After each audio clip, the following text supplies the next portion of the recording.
Hello students, welcome to Career Win class. Today we will discuss about some basic concept of chemistry. तो आज का आपका chapter है some basic concept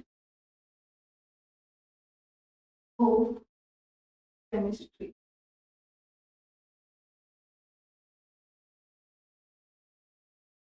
ये आपका 11th क्लास का फर्स्ट चैप्टर है, ठीक है। 11th क्लास का फर्स्ट चैप्टर है आपका some basic concept of chemistry. अब केमिस्ट्री के बारे में जानने से पहले हमें जानना पड़ेगा व्हाट इज साइंस, ठीक है। केमिस्ट्री से पहले आपको साइंस के बारे में जानना पड़ेगा। साइंस का क्या मतलब होता है? साइंस का मतलब होता है किसी भी चीज के बारे में जानना। वो आप क्या बोलोगे? साइंस बोलोगे, ठीक है। किसी भी चीज के बारे में जो जानना होता है आपका, वो क्या कहलाता है? साइंस कहलाता है, ठीक है। तो क्या लिखोगे आप इसके बारे में? द सिस्टमैटिक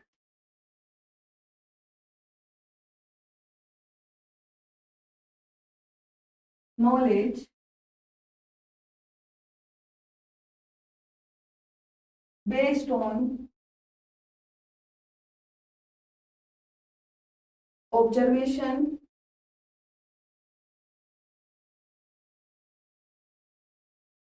एंड एक्सपेरिमेंटेशन,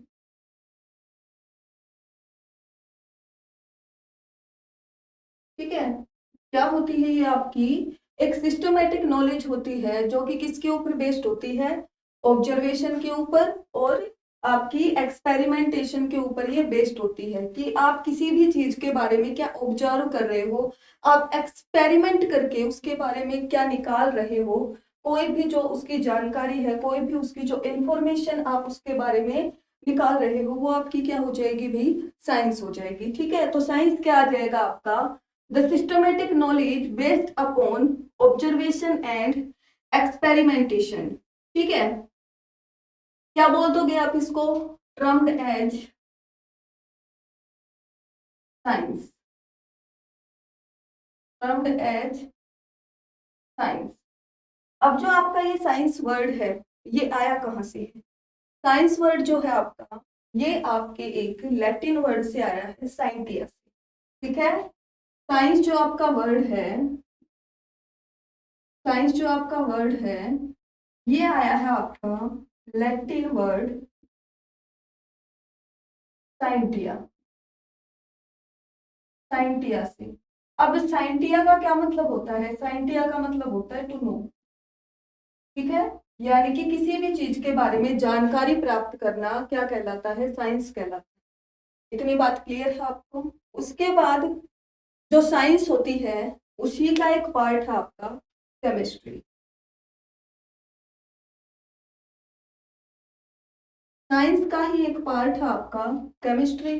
अब व्हाट इज केमिस्ट्री? केमिस्ट्री क्या होती है? केमिस्ट्री आपकी होती है, ये भी एक जो है ब्रांच है साइंस की, जो कि किसके ऊपर बेस्ड होती है? जो भी आप एलिमेंट ले रहे हो, जो भी आप सब्सटेंस कंपाउंड ले रहे हो, उसकी कंपोजिशन के बारे में जानना, ठीक है। वो क्या कहलाता है आपका? केमिस्ट्री कहलाता है। तो केमिस्ट्री में आप क्या कहोगे कि ये एक ब्रांच है साइंस की जो कि आपकी प्रॉपर्टीज और कंपोजिशन के ऊपर बेस्ड होती है, ठीक है। It is the branch of science which deals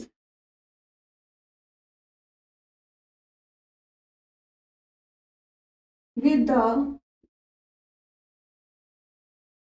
study of structure and composition of element। किसी भी एलिमेंट का क्या स्ट्रक्चर है, क्या उसकी कंपोजिशन है, उसके बारे में जानना आपका क्या कहलाता है भाई? केमिस्ट्री कहलाता है, ठीक है। केमिस्ट्री के आपके तीन पार्ट हैं। एक तो होती है आपकी ऑर्गेनिक केमिस्ट्री, फर्स्ट मान लीजिए फिजिकल केमिस्ट्री,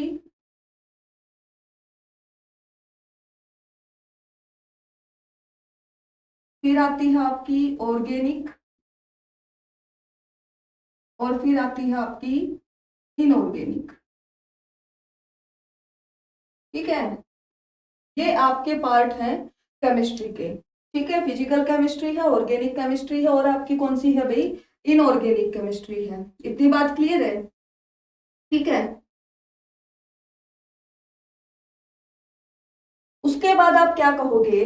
देखो, सबसे पहले आपने देखा कि the systematic knowledge based on observation and experimental termed as science, ये तो आपकी साइंस होगी। दूसरा, साइंस जो वर्ड है आपका कहाँ से आया है? लैटिन वर्ड है, जिसका कि आप साइंटिया से जो है ये लिया गया है, जिसका मतलब होता है टू नो। उसके बाद केमिस्ट्री के बारे में अगर आप बात करोगे तो chemistry it is the branch of science which deals with the study of structure and composition of element and compound भी आप लिख सकते हो।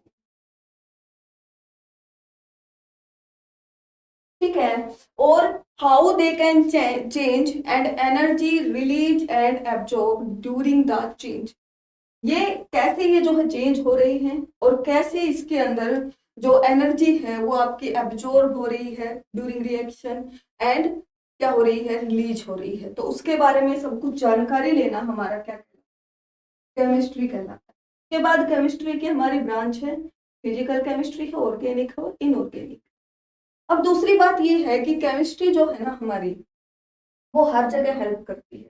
चाहे आप फूड इंडस्ट्री ले लो, ठीक है, चाहे आप टेक्सटाइल इंडस्ट्री ले लो, चाहे आप बायोलॉजी ले लो, चाहे आप मेडिसिन ले लीजिए, जूलॉजी में चले जाइए, आप एस्ट्रोनॉमी में चले जाइए, आप कहीं पर भी जा रही है ना, केमिस्ट्री आपकी हेल्प करेगी हर तरह से। ठीक है, तो केमिस्ट्री जो है आपकी यूजफुल है, हर फील्ड में आपके लिए यूजफुल होती है केमिस्ट्री।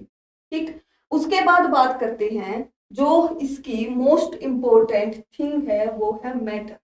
ठीक है, जो आपका सबसे मोस्ट इंपॉर्टेंट वर्ड है यहाँ पे वो है मैटर। अब बात करते हैं मैटर के बारे में।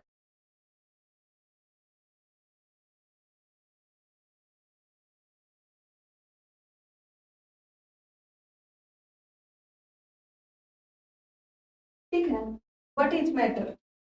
सबसे पहले बात करते हैं मैटर के बारे में। मैटर क्या होता है? तो मैटर की डेफिनेशन देख लीजिए सबसे पहले तो, anything which has mass and occupies space। ठीक है, कोई भी ऐसी चीज जो कि आपकी जिसके पास कोई ना कोई मास होता है और जिसका क्या होता है कि वो स्पेस घेरती है, जगह घेरती है ना? और क्या आ जाएगा? And which can felt by our five senses. ठीक है, हमारी फाइव सेंसेस से जिसको हम क्या कर सकते हैं भाई, फील कर सकते हैं। ठीक है, ये हमारा क्या होता है, मैटर होता है। क्लियर है? जैसे कि आपकी एयर एक मैटर है, यस, एयर आपकी मैटर है, एयर है, टेबल है, पेन है। अच्छा, जो भी चीज होती है सभी आपकी लगभग मैटर ही होती है, क्योंकि सबका कोई ना कोई मास होता है और सभी क्या करते हैं, कोई ना कोई स्पेस जो है ऑक्युपाई करते हैं। ये आपका क्या होता है, मैटर होता है। क्लियर है इतनी बात? ठीक है, अब देखिए इसके अंदर मैटर के अंदर मैं आपसे एक चीज पूछना चाहूंगी कि अगर हम बात करें थॉट्स की, थॉट्स की अगर हम बात करें तो क्या हमारे जो थॉट्स होते हैं, ठीक है, हमारे जो थॉट्स होते हैं क्या वो एक मैटर है? जी नहीं, हमारे जो थॉट्स होते हैं वो मैटर नहीं है। ठीक है, उसके बाद हमने एयर की बात की, एयर हमारी मैटर होती है। ठीक है, क्योंकि एयर जो है, जैसे आप बलून को जो है फिल करते हो एयर से, बलून जैसे ही आप फिल करते हो एयर से तो वो क्या करता है, जगह घेरती है एयर उसके अंदर। ठीक है ना? क्योंकि तभी तो वो जो है थोड़ा सा अपना आकार बढ़ा लेता है। ठीक है, उसका जो साइज है वो इंक्रीज हो जाता है। साइज इंक्रीज क्यों हो रहा है? क्योंकि हवा ने उसके अंदर स्पेस ऑक्युपाई किया है, इस वजह से उसका जो साइज है वो इंक्रीज हो रहा है। ठीक है, एयर को हम फील भी कर सकते हैं। अच्छा, मैंने बात की कि विच can felt by our five senses. अब जो हमारे फाइव सेंसेस हैं वो क्या होती है? हमारी फाइव सेंसेस होती हैं eyes, nose, ear, tongue and skin, ये हमारी 5 सेंसेस होती है जो कि आप बचपन से पढ़ते आ रहे हो। ठीक है, अब बात करते हैं। देखिए हमने बात की थॉट की, थॉट के बारे में अगर हम जाने तो क्या थॉट का कोई वजन होता है? नहीं, थॉट कोई जगह थोड़ी ना घेर रही है ना। उसके बाद अगर आप बात करो किसी भी जो है परफ्यूम की, परफ्यूम की अगर आप बात करो तो जो परफ्यूम होते हैं, ठीक है, परफ्यूम होते हैं, क्या वो मैटर होते हैं? देखिए जैसे ही आप परफ्यूम को स्प्रे करते हो, ठीक है, तो वो उनके जो उसके जो पार्टिकल्स है ना वो जगह घेरते हैं हवा, है ना, और वो हमें दिखाई भी देते हैं उसके पार्टिकल्स, हमें फील भी होते हैं। तो इसलिए जो हमारा परफ्यूम है वो भी क्या कहलाएगा? एक मैटर कहलाएगा। ठीक है, आई होप इतनी बात आपको क्लियर हो गई होगी कि मैटर हमारा क्या होता है। क्लियर है? अब मैटर की है ना दो स्टेट होती है। ठीक है, मैटर को हम दो तरह से क्लासिफाई कर सकते हैं। देखिए कैसे कैसे हम क्लासिफाई कर सकते हैं मैटर को। Matter can be classified into two categories. Matter can be classified into two categories. देखिए मैटर को हम क्लासिफाई करेंगे, पहला है आपका बेस्ड ऑन फिजिकल प्रॉपर्टीज, दूसरा है आपका बेस्ड ऑन केमिकल प्रॉपर्टीज। ठीक है, चलो फिजिकल प्रॉपर्टीज के ऊपर जो बेस्ड है वो होते हैं आपके सॉलिड, लिक्विड, गैस। ठीक है, और जो केमिकल प्रॉपर्टीज के ऊपर बेस्ड होते हैं वो आपके कौन से होते हैं? प्योर सब्सटेंस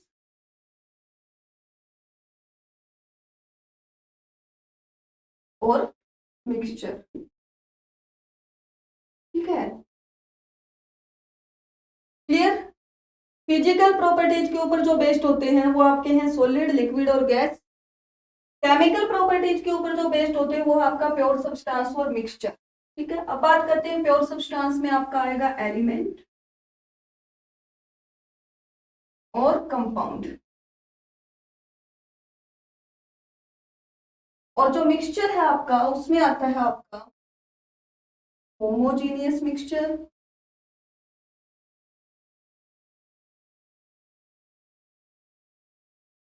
और हेट्रोजीनियस मिक्सचर।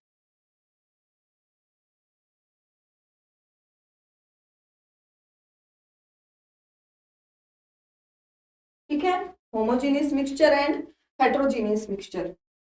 चलिए, तो ये तो बात हो गई भी इसके क्लासिफिकेशन की कि मैटर को हम दो तरह से क्लासिफाई कर सकते हैं। एक तो आपका फिजिकल प्रॉपर्टीज के ऊपर बेस्ड है, एक आपका केमिकल प्रॉपर्टीज के ऊपर बेस्ड है। फिजिकल प्रॉपर्टीज का आपका है सॉलिड, लिक्विड एंड गैस, और केमिकल प्रॉपर्टीज का है आपका प्योर सब्सटेंस एंड मिक्सचर। ठीक है, चलो प्योर सब्सटेंस आपका होता है element and compound, further classify किया हमने, और मिक्सचर क्या होता है? Homogeneous mixture and heterogeneous mixture. Clear है इतना? चलो इसके बाद अब हम बात करते हैं इसकी फिजिकल प्रॉपर्टीज के ऊपर बेस्ड क्लासिफिकेशन की, यानी कि सॉलिड, लिक्विड एंड गैस की हम यहाँ पर बात करते हैं।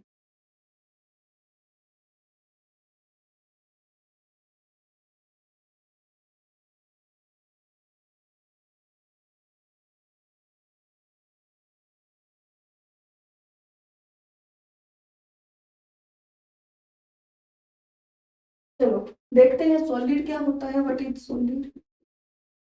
वैसे तो आपको पता है ये सॉलिड चीज क्या होती है, लेकिन अगर डेफिनेशन की बात करें तो क्या लिखोगे आप?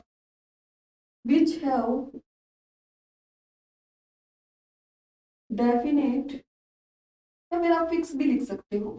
ठीक है, फिक्स भी आप लिख सकते हो, डेफिनेट भी लिख सकते हो। Definite shape and volume and the constituent particle of solid are closely packed. ठीक है, फिर इतनी बात सॉलिड के बारे में। एक बार लिक्विड भी लिख ही लेते हैं, फिर उसके बाद इनके बारे में बात। Liquid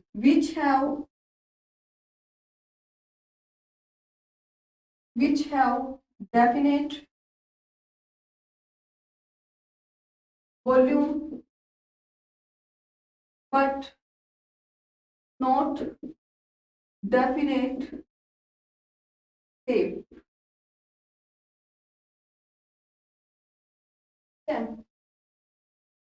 The constituent particles of liquid are less closely packed। या वो कम होते हैं, पैक तो होते हैं लेकिन कम होते हैं, उनके बीच में स्पेस होता है। ठीक है, उसके बाद गैसेज की बात करते हैं। which have not definite shape and volume। ठीक है, डेफिनेट शेप और वॉल्यूम उसकी नहीं है। एंड द कॉन्स्टिट्यूएंट पार्टिकल्स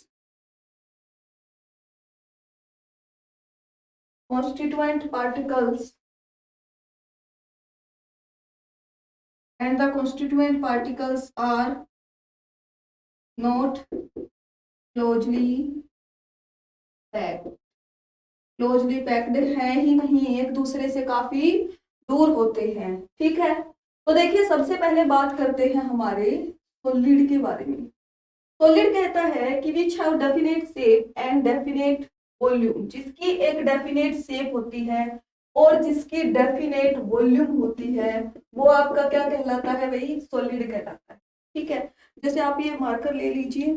ठीक है, इसकी एक डेफिनेट शेप है, ना ही आप इसको कंप्रेस कर सकते हो क्योंकि इसके जो पार्टिकल्स हैं वो क्लोजली पैक्ड होते हैं। ठीक है, और इसकी फिक्स शेप होती है और फिक्स ही इसका वॉल्यूम होता है, चाहे आप कोई भी सॉलिड ले लीजिए। उसके बाद लिक्विड की बात करें तो लिक्विड में आपका क्या होता है? Which have definite volume but not definite shape. Liquid की कभी भी डेफिनेट शेप नहीं होती है, आप उसको जिस कंटेनर में डालोगे वो उसी की शेप ले लेगा। ठीक है, ये लिक्विड की प्रॉपर्टी होती है, लेकिन डेफिनेट वॉल्यूम होता है लिक्विड के अंदर।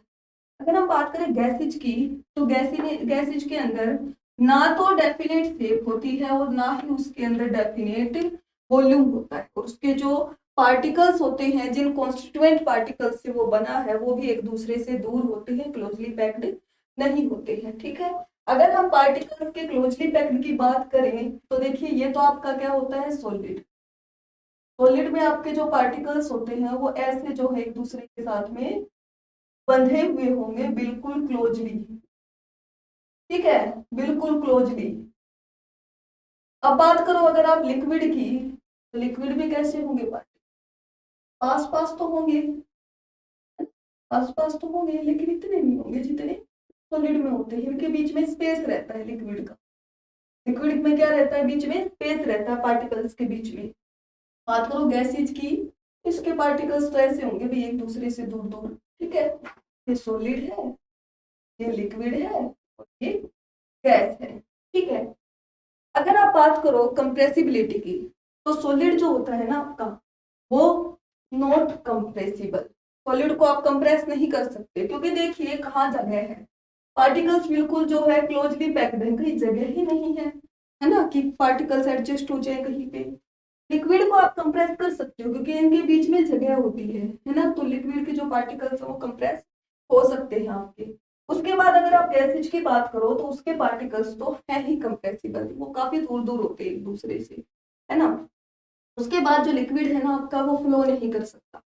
लिक्विड जो है आपका वो फ्लो नहीं कर सकता, फ्लूडिटी नहीं होती है उसके अंदर, है ना, फ्लूडिटी नहीं होती है लिक्विड। और जो लिक्विड होता है वो आपका फ्लो कर सकता है, और जो गैसेज होती हैं उनके अंदर भी फ्लूडिटी होती है, वो भी क्या कर सकते हैं भाई? फ्लो कर सकते हैं। ये बात क्लियर है आपको सॉलिड, लिक्विड और गैसेज के बारे में? ठीक है, तो इनकी डेफिनेट शेप और डेफिनेट वॉल्यूम है, इसकी जो है वॉल्यूम डेफिनेट है और इसकी कोई भी चीज डेफिनेट आपकी नहीं है। कॉन्स्टिट्यूएंट पार्टिकल्स की हमने बात कर ली, है ना। अब देखो एक चीज है कि जो लिक्विड होता है आपका, हमने कहा कि उसके कॉन्स्टिट्यूएंट पार्टिकल्स के बीच में स्पेस होता है। कैसे पता चलेगा? देखिए, मान लीजिए ये आपके पास एक कंटेनर है, इसके अंदर आपने वाटर फिल कर, और ये यहाँ तक इसका लेवल है वाटर, क्लियर, यहाँ तक लेवल है। आपने इसके अंदर क्या ऐड कर दिया? शुगर ऐड कर दी, और शुगर ऐड करने के बाद इसका लेवल नहीं बढ़ा, ठीक है। इसका मतलब शुगर के पार्टिकल कहाँ गए? शुगर के पार्टिकल, इनके बीच में स्पेस था वह एडजस्ट हो गए। अगर स्पेस नहीं होता तो यहाँ पर इसका लेवल बढ़ जाता, ठीक है। तो इससे हमें पता चलता है कि जो लिक्विड होता है उसके जो कॉन्स्टिट्यूएंट पार्टिकल्स होते हैं उनके बीच में स्पेस होता है। क्लियर है इतनी बात? चलो आगे देखते हैं इसके बारे में, सॉलिड, लिक्विड और गैस के बारे में। अब ये जो होते हैं ना, ये आपस में इंटर कन्वर्टेबल कैसे हैं? अब बात करते हैं इनकी इंटर कन्वर्जन की, ठीक है। इंटर कन्वर्जन को solid, liquid and gas,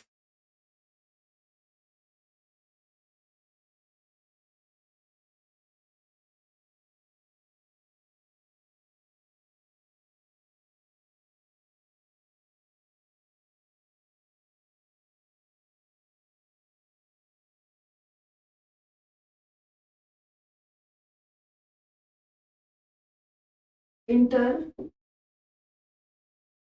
conversion of solid, liquid and gas, ठीक है। इनका हमें करना है इंटर कन्वर्जन, है ना। यानी कि आपको क्या करना है? सॉलिड से लिक्विड, लिक्विड से गैस, गैस से लिक्विड, सॉलिड जो भी है आपको ये आपस में कन्वर्ट करने हैं। तो सबसे पहले ले लीजिए सॉलिड, ठीक है। सॉलिड को आपको क्या करना है? लिक्विड में चेंज करना, ठीक है। जब आप सॉलिड को लिक्विड में चेंज करते हो तो उस प्रोसेस को आप क्या बोलते हो? क्या होता है वो आपका? मेल्टिंग, ठीक है। मेल्टिंग होता है ना। अब देखिए आपने सॉलिड से लिक्विड बना लिया, लेकिन आपका मन किया, पसंद नहीं आया, लिक्विड से वापस सॉलिड बना दो, ठीक है। लिक्विड से आपने वापस क्या बना दिया? अब सॉलिड बना दिया। लिक्विड से वापस सॉलिड बनाना क्या कहलाता है? फ्रीजिंग कहलाता है। क्या कहलाता है? फ्रीजिंग, या फिर आप इसको सॉलिडिफिकेशन भी बोल सकते हो, ठीक है। फ्रीजिंग भी बोल सकते हो और सॉलिडिफिकेशन भी आप इसको बोल सकते हो। क्लियर है इतना? उसके बाद देखिए, तो ये लिक्विड है आपकी, लिक्विड को आपको चेंज करना है किसमें? गैस में, ठीक है। लिक्विड को अगर आप गैस में चेंज करना चाह रहे हो तो देखिए क्या बनेगा। लिक्विड को गैस में चेंज करना कहलाता है वेपराइजेशन, ठीक। और गैस से अगर आप सॉलिड में कन्वर्ट कर रहे हो तो वो होता है डिपोजिशन, ठीक है। या फिर आप लिक्विड से वापस सॉरी, गैसिड से अगर आप वापस लिक्विड में जा रहे हो तो वो आपका क्या कहलाता है? कंडेंसेशन, ठीक है। अगर आप सॉलिड से डायरेक्ट गैस में आ रहे हो तो वो कहलाता है सब्लिमेशन, ठीक है। क्या कहलाता है? सब्लिमेशन। या फिर आप क्या कर रहे हो? गैस से वापस सॉलिड में जा रहे हो तो आप इसको डिपोजिशन की जगह क्या लिख सकते हो? नेगेटिव सब्लिमेशन भी आप बोल सकते हो नेगेटिव सब्लिमेशन, ठीक है। नेगेटिव सब्लिमेशन भी आप इसको बोल सकते हो। तो ये आपका क्या है? इंटर कन्वर्जन है। देखिए, सॉलिड से आपने लिक्विड में चेंज किया है, वो तो आपका होता है मेल्टिंग, ठीक है। सॉलिड टू लिक्विड क्या कहलाता है भाई? मेल्टिंग कहलाता है, okay. Okay, liquid to solid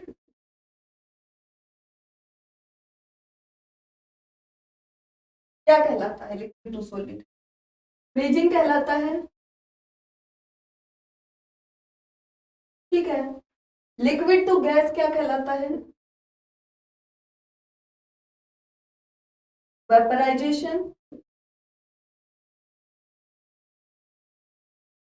और gas to liquid. Gas to liquid क्या कहलाता है? कंडेंसेशन। ठीक है। फिर गैस टू सॉलिड क्या कहलाता है? Gas to solid deposition. या फिर आप पहले ये लिख लीजिए कि सॉलिड टू गैस, कि सॉलिड से आप डायरेक्ट गैस में चेंज कर रहे हो, बीच में आपका लिक्विड स्टेट नहीं आता है, सॉलिड से आप डायरेक्ट गैस में जा रहे हो, तो वो आपका क्या कहलाएगा भाई? Solid to gas sublimation and gas to solid क्या कहलाता है? डिपोजिशन। या फिर आप इसको क्या बोल सकते हो? Negative sublimation. ठीक है, नेगेटिव सब्लिमेशन भी आप इसको बोल सकते हो। और जो ये आपका फ्रीजिंग है, इसको आप सोलिडिफिकेशन भी बोल सकते हो। ठीक है, ये है आपकी इंटर कन्वर्जन। अब एक ऐसी स्टेट जो कि आपकी सॉलिड, लिक्विड और गैस तीनों में हो सकती है, वो क्या है? एक ऐसी चीज, वो है वाटर। वाटर अगर आप इसको क्या कर देते हो? फ्रीज कर देते हो, तो ये सॉलिड में चेंज हो जाएगी आइस। फिर आप अगर इसको मेल्ट करवाते हो तो वाटर में चेंज हो जाएगी। और अगर आप इसको क्या करवा रहे हो? वेपर्स में कन्वर्ट करवा रहे हो, इसका वेपराइजेशन करवा रहे हो, वेपर्स में चेंज हो जाएगा, गैस में चेंज हो जाएगा। ठीक है, तीनों स्टेट में ये चेंज हो जाता है। तो यहाँ पर देखिए डिपोजिशन क्या होता है? जो भी आपके कोल्ड जो आपके रीजन है ना, जैसे कि आपका शिमला है, लद्दाख है, जो भी है, तो वहां पर आप देखना कि जो पेड़ वगैरह होते हैं, प्लांट्स होते हैं, या फिर जो घर होते हैं, उनकी छतों पे बर्फ जमा होती है। ठीक है, तो वो बर्फ कैसे बनती है? वो डायरेक्ट जो गैसेज से सॉलिड में चेंज हो जाती है। ठीक है। या फिर अगर आप एग्जांपल देख रहे हो किसका? सब्लिमेशन का। क्या होता है सब्लिमेशन आपका? Solid to gas. तो ये आपकी जो कैम्फर की गोलियां होती हैं, नेफ्थलीन की जो गोलियां होती हैं, इनको जो कपड़ों में डाल के नहीं रखा जाता, कपूर की जो गोलियां होती है ना, तो उनको आप देखना थोड़े दिन बाद वो अपने आप गायब हो जाती है। इसका मतलब उनका क्या हो जाता है? सब्लिमेशन हो जाता है। ठीक है, क्या हो जाता है? उनका सब्लिमेशन हो जाता है। ठीक है, तो ये हो गई आपकी inter conversion of solid, liquid and gases. Clear है इतना?